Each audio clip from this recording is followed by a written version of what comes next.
ஒருமுறை ஒரு பெரிய நகரத்தில் வசிக்கும் விக்ரம் என்ற வியாபாரி பணம், புகழ் மற்றும் செல்வத்துடன் வாழ்ந்தார்.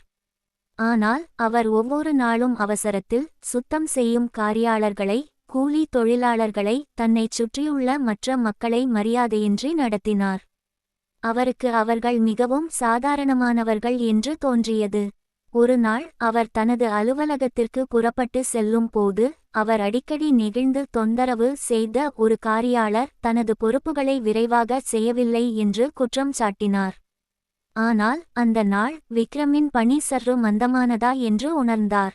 அந்த காரியாளர் மரியாதையற்ற முறையில் நடத்துவதால் தன் பணியில் ஆர்வம் குறைந்ததைச் சொன்னார். விக்ரம் அதில் திரும்பி யோசித்தார். மறுநாள் விக்ரம் அனைவரிடமும் மரியாதையுடன் நடந்து கொள்ள ஆரம்பித்தார்.